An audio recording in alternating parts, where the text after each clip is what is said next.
全新的极氪001呢上市了有一段时间了，相信大家看过很多动态的驾驶测评。今天我们不聊驾驶，我们来鉴赏一下这辆车的内饰细节和音响，看看它究竟是什么水平。音响可能是很多消费者在车内使用的最多的几个配置之一，可以很好的提升驾驶感受。首先我们介绍一下极氪001的音响配置。全新极氪001搭载001 FR 同款的28扬声器，包含4对头枕扬声器，峰值功率高达3000瓦。同时这套音响还搭配了带座椅震动和空调联动的雅马哈音响系统。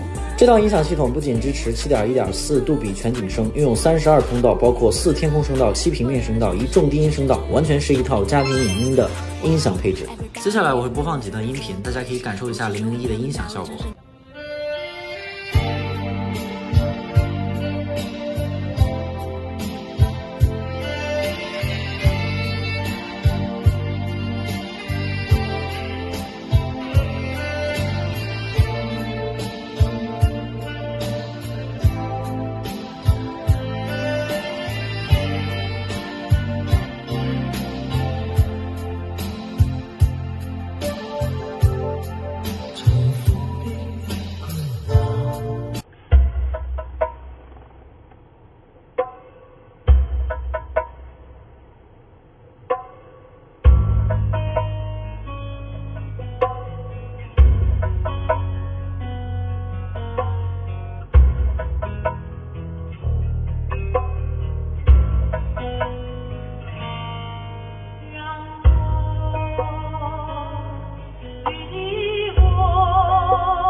通过这几段音频，我们可以感受到001的声场还是很开阔的，氛围感很足，低音有力不轰头，中频人声很细腻，高音的细节也没有丢失，而且杜比音效的立体感也很强。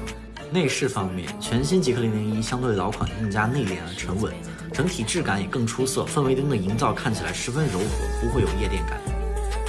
座椅按压回弹很快，触感和皮肤触感一样，非常细腻。不知道这样的音响和内饰有没有打动你呢？欢迎来我们评论区讨论一下。